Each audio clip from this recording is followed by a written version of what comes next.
Hello welcome to all. इस video में हम सीखने वाले हैं torque on a dipole in uniform electric field, यानी यूनिफॉर्म इलेक्ट्रिक फील्ड में और डाइपोल पर टॉर्क कितना अप्लाई होता है। तो हम फॉर्मूले के माध्यम से उसको निकालेंगे। यानी चलिए लगातार हमारे साथ बने रहिए। कोई भी प्रॉब्लम हो कमेंट करके अपनी प्रॉब्लम आप हम तक सेंड कर सकते हैं। तो बोर्ड पर एक आपके पास टॉपिक है, उस टॉपिक को देखिए कि आपके पास कह रहा है electric dipole in an external uniform electric field, यानी एक्सटर्नल यूनिफॉर्म इलेक्ट्रिक फील्ड में क्या आपके पास डाइपोल की कंडीशन फाइंड करनी है, या फिर हम इसको बोल सकते हैं टॉर्क ऑन अ डाइपोल। तो एक डाइपोल पर क्या फाइंड करना है, torque in uniform electric field, जो किस पे है आपके पास यूनिफॉर्म इलेक्ट्रिक फील्ड में है। ओके, तो इसके लिए सबसे पहले हम डायग्राम बना लेते हैं। जैसा ये बोल रहा है वैसा ही डायग्राम बनाएंगे। सबसे पहले हम क्या करेंगे, यूनिफॉर्म इलेक्ट्रिक फील्ड बनाते हैं। ये देखिए आपके पास ये हो गया आपके पास यूनिफॉर्म इलेक्ट्रिक फील्ड है आपके पास। ये इसको मैंने शो करा है वेक्टर ई से यहां तक, ठीक है। आप ध्यान दीजिए, सपोज दैट आपके पास एक पॉइंट चार्ज यहां पर है और एक पॉइंट चार्ज आपके पास कहाँ है, यहां पर है। तो ये आपके पास इस टाइप में आपके पास ये आपके पास पॉजिटिव क्यू है और ये आपके पास चार्ज माइनस क्यू है, यानी नेगेटिव क्यू है। अब ध्यान दीजिए, इस पर फोर्स इस डायरेक्शन में अप्लाई हो जाएगा, F is equal to minus Q E. Vector के फॉर्म में लिख सकता हूं मैं इसको, यानी इस डायरेक्शन में। Okay, very good.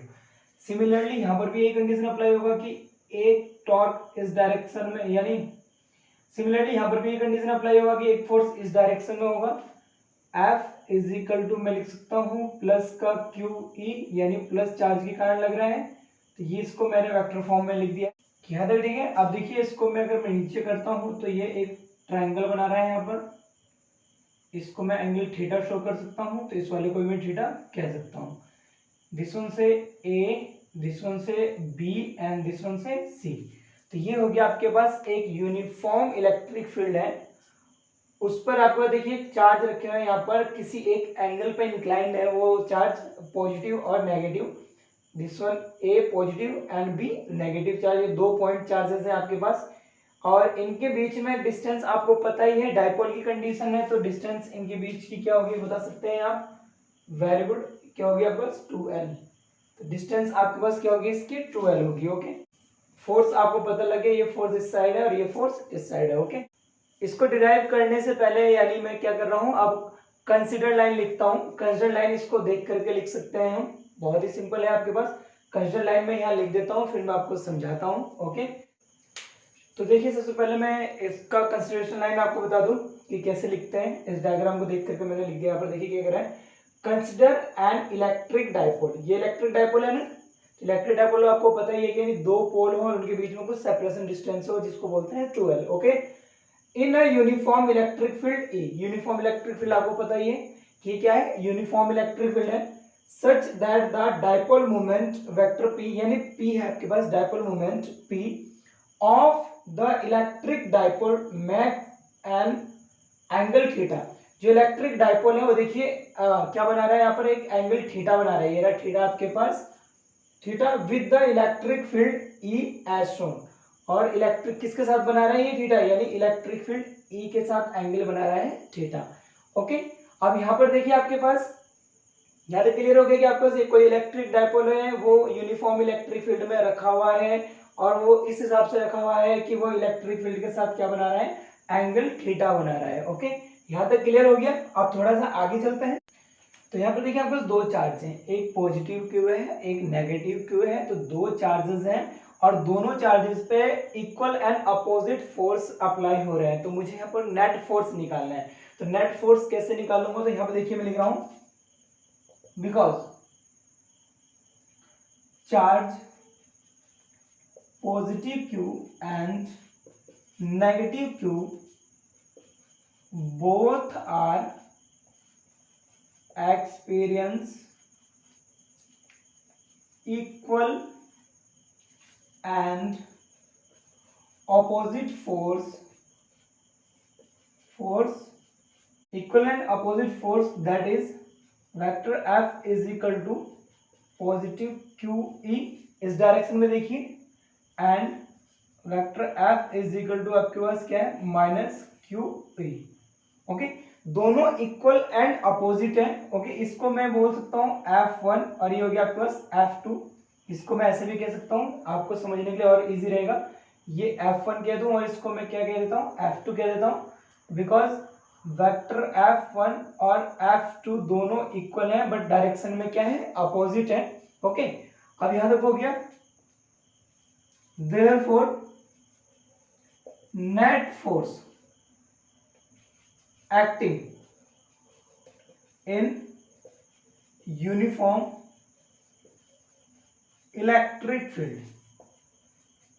अब नेट फोर्स क्या होगा, तो नेट फोर्स आपको पता ही है, तो नेट फोर्स यानी vector F net is equal to क्या हो जाएगा F1 प्लस F2 और दोनों इक्वल एंड अपोजिट है तो F1 की वैल्यू पुट कराइए QE, नेगेटिव हो जाएगा आपके पास QE और ये क्या हो गया 0।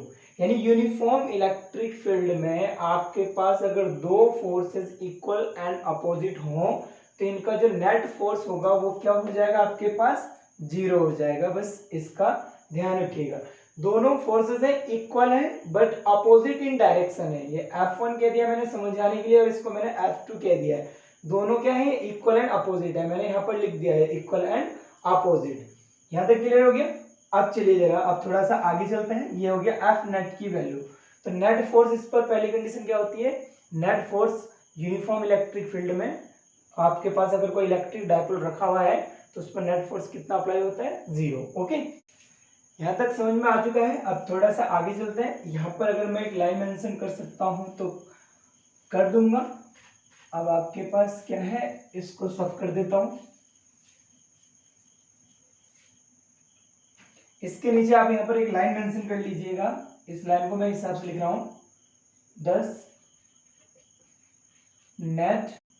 Net force on an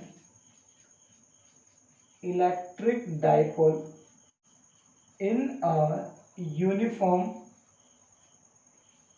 electric field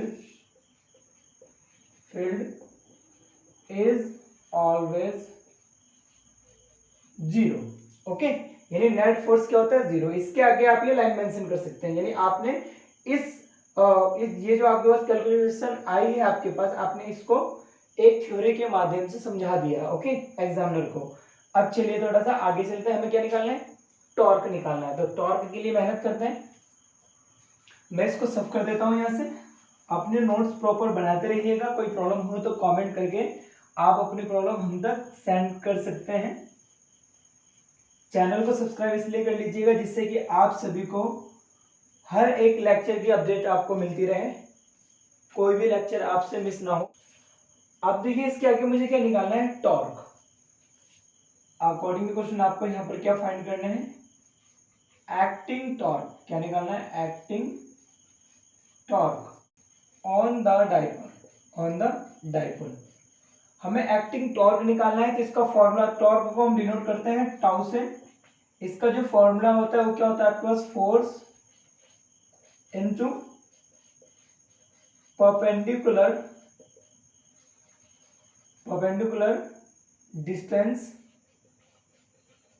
distance between two forces. अभी मैं समझाता हूं ये कैसे बोल रहा है, फोर्स। तो फोर्स आपके पास क्या है, इसको मैं मैग्नीट्यूड ऑफ फोर्स भी बोल सकता हूँ, कोई प्रॉब्लम नहीं है क्योंकि यहाँ पर मुझे साइन नहीं लेना होता है। तो फोर्स आपके पास क्या बताइए, क्यू ई है। फोर्स आपको पता ही है क्यू ई है।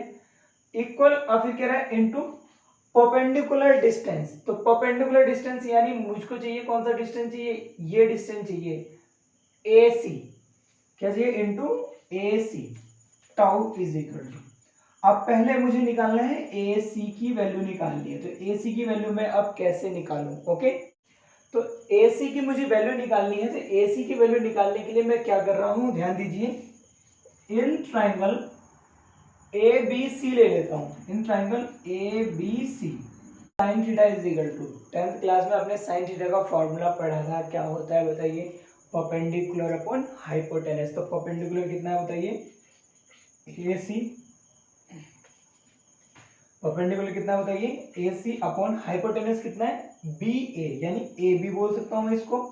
हमें चाहिए ए सी की वैल्यू, तो यहाँ से अगर मैं ए सी की वैल्यू निकालूं तो कितना हो जाएगा बताइए, ए सी इज इक्वल टू हो जाएगा ए बी साइन थीटा। तो आपको मिल गई यहाँ से ए सी की वैल्यू, यानी मैं यहाँ पर लिख सकता हूँ ए सी इज इक्वल टू हो जाएगा आपके पास ए बी साइन थीटा, मैंने यहाँ शो कर दिया।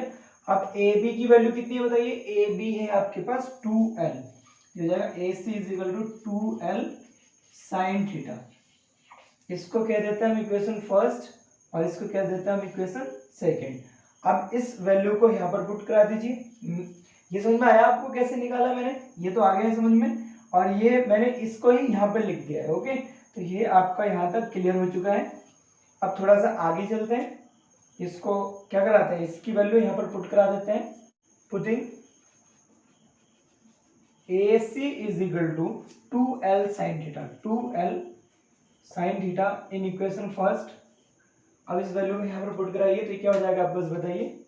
हो जाएगा tau is equal to Q E into 2l sine theta.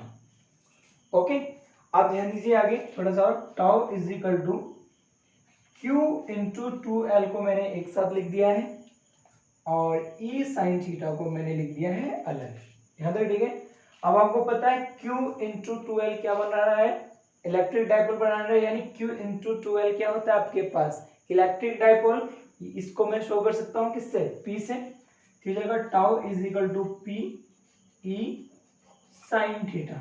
ये क्या होगा आपके पास, tau is equal to P E sine theta. इसको यहाँ पर आप शो कर सकते हो because Q into 2l is equal to होता है आपके पास P। ओके, इसको मैं कह देता हूँ इक्वेशन फर्स्ट, यानी ए बोल देता हूँ मैं, इसको बोल देता हूँ इक्वेशन ए। इन वेक्टर फॉर्म में अगर मुझे लिखना होता तो मैं कैसे लिखता, इन वेक्टर फॉर्म में अगर मैं टाउ को लिखूंगा, tau vector is equal to क्या जाएगा बताइए, वेक्टर पी ई। तो ये हो जाएगा आपके पास किस फॉर्म में, वेक्टर फॉर्म में। इक्वेशन बी कह देता हूँ मैं इसको। वेक्टर फॉर्म में अगर मुझे टॉर्क लिखना है तो मैं ऐसे लिखूंगा, और आपके पास स्केलर फॉर्म बोल सकते हैं या फिर नॉर्मल फॉर्म बोल सकते हैं इसे। नॉर्मल फॉर्म में अगर मुझे लिखना हो तो मैं इसको ऐसे लिखूंगा। तो ये क्या है आपके पास, टॉर्क अप्लाई हो रहा है यूनिफॉर्म इलेक्ट्रिक फील्ड में। जब हम इलेक्ट्रिक डाइपोल रख देते हैं तो आपके पास इतना टॉर्क उस पर अप्लाई होता है, tau is equal to P E sine theta. Note कर लीजिए इसे, अपना प्रॉपर नोट्स बना लीजिए। अब थोड़ा सा और आगे चलते हैं, मैं यहाँ से इसको साफ कर रहा हूँ।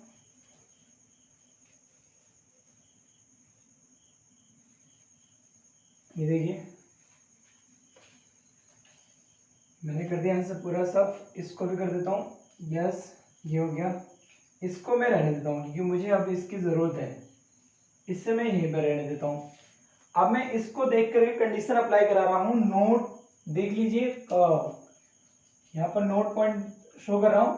पहली condition, if theta is equal to 0 degree, अगर मैं थीटा रख दूं 0, तो थीटा 0 रखने का मतलब हो गया, तो ये हो जाएगा आपके पास tau is equal to P E sine 0 degree. Sine 0 कितना होता है, 0, तो टाउ इज इक्वल टू हो जाएगा 0। इट मीन्स कि ध्यान दीजिए कि ये आपके पास क्या है, यानी इसका मतलब क्या हो गया कि यहाँ पर देखिए ये किसी एंगल पे रखा हुआ है। अब मैंने इस एंगल को क्या कर दिया, यानी थीटा को कर दिया है 0। इट मीन्स कि आपके पास ये इलेक्ट्रिक फील्ड थी ना, इलेक्ट्रिक फील्ड आपके पास जो इलेक्ट्रिक डाइपोल था वो किसी एंगल पे इंक्लाइन था। अब उस एंगल को मैंने क्या कर दिया है, एंगल को मैंने कर दिया है 0। 0 का मतलब हो गया कि आपके पास इसके पैरेलल है, आपके पास ये जो क्या है आपके पास इलेक्ट्रिक डाइपोल जो है वो इलेक्ट्रिक फील्ड के पैरेलल है। तो parallel this mean positive Q and this one negative Q. इसके साथ जो इसका एंगल है वो कितना बना रहा है, 0। पैरेलल पे एंगल क्या बनता है, 0। तो आपके पास जो इलेक्ट्रिक फील्ड में जो आपके पास टॉर्क अप्लाई होगा वो कितना होगा, 0 होगा। ओके, नोट कर लीजिए इसको। तो यहां पर लिख सकता हूं इसको नो टॉर्क, नो टॉर्क, और इसको बोलते हैं इक्विलिब्रियम कंडीशन। समझ में आ गया, ये हो गया आपके पास इक्विलिब्रियम कंडीशन। पहला पॉइंट क्लियर हो चुका है कि अगर आपके पास इलेक्ट्रिक डाइपोल अगर यूनिफॉर्म इलेक्ट्रिक फील्ड के साथ पैरेलल कंडीशन में रखी जाए, पैरेलल ही है, पैरेलल कंडीशन में रखी जाए तो ये एंगल बनाएगा 0। इट मींस कि यहाँ पर कोई भी टॉर्क अप्लाई नहीं होगा। ओके, अब चलिए इसको सॉल्व करता हूँ। अगली कंडीशन अप्लाई कराता हूँ, अगली कंडीशन अप्लाई कराता हूँ। Second condition, if theta is equal to 90 degree.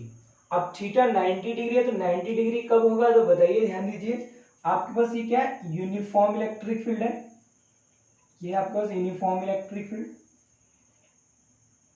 ये बना दिया मैंने। अब आपने जो यहाँ पर अप्लाई कराया है क्या, इलेक्ट्रिक डाइपोल को आपने परपेंडिकुलर रख दिया, ये हो गया इसके साथ परपेंडिकुलर। तो देखिए परपेंडिकुलर बना रहा है, this one positive Q, this one negative Q, और ये आपके पास क्या है, यूनिफॉर्म इलेक्ट्रिक फील्ड है।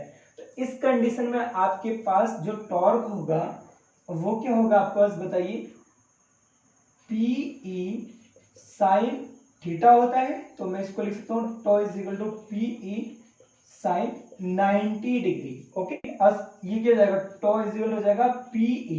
तो इस कंडीशन पे आपका जो टॉर्क अप्लाई होता है वो मैक्सिमम टॉर्क होता है, इसको ध्यान रखिएगा। कौन सी कंडीशन में, जब आपके पास इलेक्ट्रिक डाइपोल कैसा हो, परपेंडिकुलर हो यूनिफॉर्म इलेक्ट्रिक फील्ड में, तो टॉर्क सबसे ज्यादा अप्लाई होगा। देखिए ये फोर्स इस साइड अप्लाई होगा और ये वाला फोर्स आपको इस साइड अप्लाई होगा, तो टॉर्क ज्यादा लगेगा। ओके, और टॉर्क क्या होता है, फोर्स इनटू परपेंडिकुलर डिस्टेंस, तो इसमें टॉर्क ज्यादा अप्लाई होगा। क्लियर हो गया यहाँ तक, अब कोई दिक्कत नहीं है। चलिए अब नेक्स्ट कंडीशन डिस्कस करते हैं। नेक्स्ट कंडीशन के लिए अब चलते हैं, थर्ड कंडीशन डिस्कस करते हैं। दो कंडीशन हो चुकी है आपके पास, थर्ड कंडीशन में है if theta is equal to 180 degree. Theta is equal to 180 पे ध्यान दीजिए कि आपके पास ये क्या है, यूनिफॉर्म इलेक्ट्रिक फील्ड है, ये आपके पास यूनिफॉर्म इलेक्ट्रिक फील्ड है आपके पास। अब यूनिफॉर्म इलेक्ट्रिक फील्ड में आपके पास क्या रखा गया है, electric dipole. Electric dipole angle कितना हो रहा है, 180। इट मींस कि ये एक तरह से लीनियर है, this one and this one, this one negative and this one positive Q. जो आपको इलेक्ट्रिक डाइपोल की डायरेक्शन होती है नेगेटिव टू पॉजिटिव होती है, तो ये इस साइड में हो जाएगा आपके पास। तो यहाँ पर ध्यान दीजिए, आपके पास इससे क्या पता लग रहा है कि आपके पास जो फोर्स है वो कैसा है आपके पास, ये इसका डायरेक्शन हो गया क्या, ये देखिए इलेक्ट्रिक डाइपोल की डायरेक्शन है नेगेटिव से पॉजिटिव। अब इट मींस देखिए यहाँ पर क्या मैं इसको लिखूंगा, तो ये हो जाएगा आपके पास tau is equal to P E sine theta, tau is equal to P E sine 180 degree. अभी क्या हो जाएगा, साइन 180 डिग्री भी क्या होता है, 0 होता है, तो ये टोटल आपके पास क्या हो जाएगा इसके साथ 0, टाउ इज इक्वल टू क्या हो गया 0। अब इसका मतलब ये देखिए आपके पास 0 पे भी 0 आया था और यहाँ पर भी 0 आया था, तो ये वाली जो कंडीशन आएगी ये आएगी आपके पास अनस्टेबल की कंडीशन। पहली कंडीशन जो 0 आई थी वो स्टेबल की थी, ये अनस्टेबल है। और आपके पास इसको एक और बोलते हैं, इसे क्या देते हैं, एंटी पैरेलल। एंटी पैरेलल देखिए कैसे हुआ है कि आपके पास इस डायरेक्शन में इलेक्ट्रिक फील्ड है, ये इस डायरेक्शन में आपके पास इलेक्ट्रिक डाइपोल। तो ध्यान दे सकते हैं आप कि ये जो कंडीशन आएगी अनस्टेबल की कंडीशन। तो एग्जाम में कभी पूछ देता है कि show the unstable condition of an electric dipole in uniform electric field, तो आप इसको डिराइव करेंगे। ओके, अब नेक्स्ट नोट कर देते हैं यहाँ पे शो।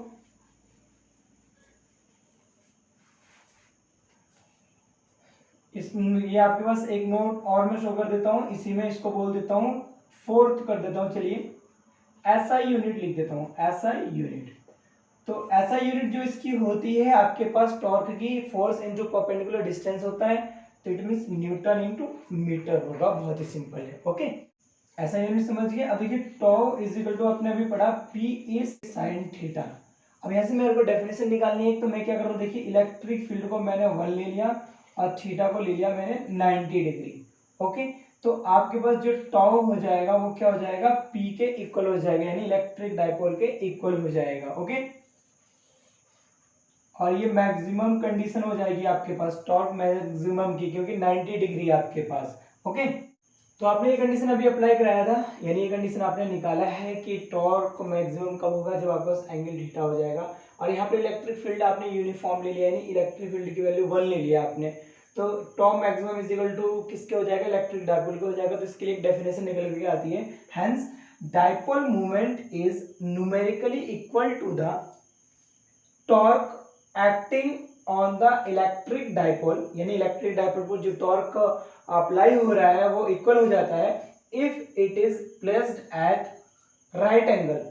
ये कब होता है, जब हम इसको किस प्लेस कर देते हैं, right angle triangle. Right angle triangle पढ़ाया नहीं, 90 डिग्री। जब भी राइट एंगल की बात आए तो वहां पर हम थीटा लेते हैं 90 डिग्री, जो हमने लिया है to the unit uniform. Unit का मतलब हो गया यूनिफॉर्म, यूनिट यूनिफॉर्म मतलब इकाई बोल सकते हैं इसको, एक बोल सकते हैं, यानी यूनिट हो गया नहीं आपके पास। तो unit uniform electric field, unit uniform electric field का मतलब हो गया जब हम इलेक्ट्रिक फील्ड की वैल्यू क्या लेते हैं, 1 लेते हैं, तो आपके पास जो टॉर्क होगा वो क्या होगा, मैक्सिमम होगा, और किसके इक्वल हो जाएगा, इलेक्ट्रिक डायपोल मोमेंट। तो क्लियर हो गया यहाँ तक, कोई प्रॉब्लम है नोट कर लीजिए, अपने नोट्स बना लीजिए। अब चलते हैं इसके ऊपर एक न्यूमेरिकल अप्लाई कराते हैं, उसके बाद हम अपने कंसेप्ट को और अच्छे से बिल्ड कर लेते हैं। ओके, नोट कर लीजिए। तो देखिए बोर्ड पर आपके लिए एक न्यूमेरिकल है जो अभी मैंने कराया, टॉर्क उसी पर डिपेंड है, यानी इस टाइप से आपके पास एग्जाम में न्यूमेरिकल बनता है। तो इसको देख लेते हैं, थोड़ा सा आपके कंसेप्ट और अच्छे हो जाएंगे। कह रहा है an electric dipole with dipole moment, dipole moment दे दिया है। तो आपको पता है न्यूमेरिकल सॉल्व करने का सिंपल ट्रिक होता है कि गिवन वैल्यू लिख लीजिए। सॉल्यूशन अगर मैं देता हूं, given that, okay, given that आपके पास क्या है, dipole moment P is equal to कितना है, 4 इंटू 10 की पावर -9 मीटर। यहाँ तक क्लियर है, आगे चलते हैं। Is aligned at angle 30 degree, यानी थीटा इज इक्वल टू कितना गिवन आपके पास, 30 डिग्री। यहाँ तक ठीक हो गया। Next, with the direction of a uniform electric field of magnitude 5 into 10 की पावर 4, इलेक्ट्रिक फील्ड गिवन है आपको E कितना बस 5 into 10 की पावर 4 न्यूटन पर coulomb. Got it. Next, calculate the magnitude of the torque acting on the electric dipole. हमें क्या निकालना है, टॉर्क निकालना है। ओके, तो टॉर्क आपको पता है, because torque is equal to होता है आपके पास P E sin थीटा। इस फॉर्मूले को आपको ध्यान रखना है। आप चाहो तो इसको बना सकते हो, यानी यूनिफॉर्म इलेक्ट्रिक फील्ड है आपके पास। ओके, इस पर आपके पास क्या है, कोई डायपोल है, ये इस टाइप से आपके पास ये डायपोल है, पॉजिटिव क्यू नेगेटिव क्यू। जो एंगल बना रहा है वो 30 डिग्री बना रहा है। इट मींस ये जो थीटा इज इक्वल टू आपके पास कितनी है, आपके पास 30 डिग्री है। तो वैल्यू जो जो गिवन है आपने यहाँ पर पुट करा दिया, अब इस फॉर्मूले में पुट करा दीजिए। ठीक है, हो जाएगा, कुछ बताइए।